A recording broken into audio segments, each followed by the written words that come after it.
सिद्धि की शादी के बाद वो ससुराल चली जाती है। पीछे रह जाती है भाभी रानी।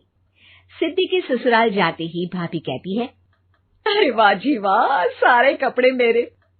हाय रे पैंट, अरे वाह वाह, मजा आ जाएगा। अरे ये सिद्धि की अलमारी के सामने खड़े होकर क्या बड़बड़ा रही है? जाकर देख मेहमानों को विदाई की मिठाई मिली कि नहीं। अब हाँ माँ जी, क्यों नहीं, लेकिन पहले कपड़े तो बदल लूं। अब रानी आ जाती है सिद्धि के उन कपड़ों में जो वो ससुराल जाने से पहले घर छोड़ जाती है। अरे रानी, कुछ दिन रुक जाती। अरे ये तो सिद्धि बिटिया को मैंने ही दिया था, बड़ा ही फबता था उस पर, तुझ पर तो कुछ खास नहीं लग रहा। अब वो ना मेरे सारे कपड़े गीले थे तो सोचा पहन लूं। वैसे भी सिद्धि को कौन सा भी पुराने आउटडेटेड कपड़ों को पहनना है।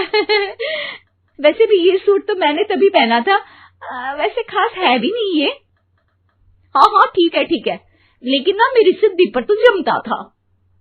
सारे मेहमान चले जाते हैं और सिद्धि ससुराल से मायके पहली बार आती है। अपना घर, अपना कमरा, अपनी अलमारी। ये बोलकर जैसे ही सिद्धि अलमारी खोलती है तो सामने उसके कपड़ों की जगह कुछ और ही रखा होता है। माँ, जरा कमरे में तो आना। सास और रानी वहां पहुंच जाते हैं। रानी ने पहनी होती है सिद्धि की जींस और टी शर्ट।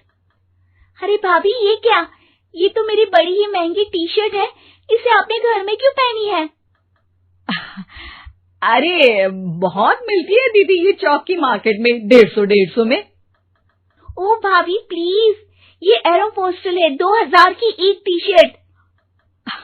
ओहो, 2000 में तो दीदी 4 साड़ी आ जाए। अब क्या बोलूं? भाभी, ये मेरी अलमारी में छोटू के कपड़े, तो मेरे कपड़े कहाँ हैं? मेरी अलमारी में? अब दीदी आपको कौन से पुराने कपड़े पहनने थे? माना भाभी, लेकिन मैं जब घर आती तो यही सब पहनती ना। अरे तुम तो बड़ी कंजूस हो दीदी। खैर, वक्त आता है जब सिद्धि ससुराल के लिए रवाना हो रही होती है। अरे रानी, अंदर से सिद्धि का गिफ्ट ले आ, लड़की पहली बार ससुराल से मायके आई है। रानी अंदर जाती है और एक सिंपल सी साड़ी लेकर बाहर आ जाती है। ये लीजिए माँ जी। सास बेटी को गिफ्ट देकर ससुराल भेजती है। अगले दिन रानी एक सुंदर सी साड़ी पहनकर सामने आती है। अरे रानी, ये तो वो साड़ी है जो मैंने सिद्धि को देने के लिए दी थी जब वो ससुराल ले जाती, लेकिन ये तूने कैसे पहन ली? अरे माँ जी, ये साड़ी तो मुझे बहुत पहले से ही पसंद थी, लेकिन चिंता ना करिए, मैंने सिद्धि के लिए भी अच्छी सी साड़ी दी है। हाँ। तभी सिद्धि का फोन आता है। क्या माँ, कुछ अच्छा तो दिया होता ससुराल ले जाने के लिए। अरे पहले दिखा दिया होता। यूं चमकते हुए पैकेट में नौकरानी वाली साड़ी मत दिया करो माँ।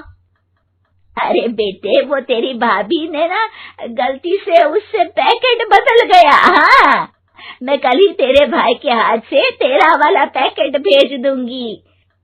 अरे रहने दो माँ, आई एम श्योर भाभी ने अभी वही साड़ी पहनी होगी जो तुमने मेरे लिए रखी थी। तुम तो समझ नहीं पाई उनको।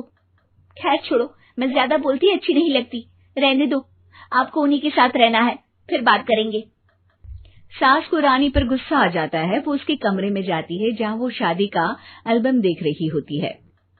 रानी, मार्केट जाकर एक ऐसी ही साड़ी लेकर आ, कल प्रतीक जाकर सिद्धि के घर दे आएगा। अरे क्यों माँ जी, कितनी साड़ी देनी है दीदी को? यहाँ कोई सेल लगी है क्या?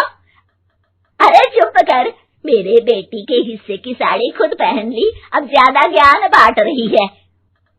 एक दिन सिद्धि का फोन आता है। माँ, मेरी सास ने आप सबको खाने पर बुलाया है। सारे लोग सिद्धि के ससुराल पहुंचते हैं।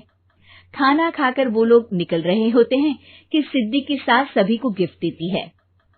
अरे बहन जी, बेटी के घर का खाना खा लिया, यही बहुत है जो आप ऊपर से गिफ्ट भी दे रही है। अरे बहन जी, आप भी कहाँ इन बातों पर विश्वास कर रही हैं।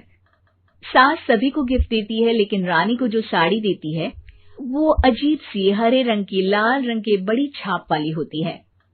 अरे छी, ये कौन पहनेगा? सासू माँ को तो जरी वाली इतनी सुंदर, और मेरे लिए ये नौकरानी वाली।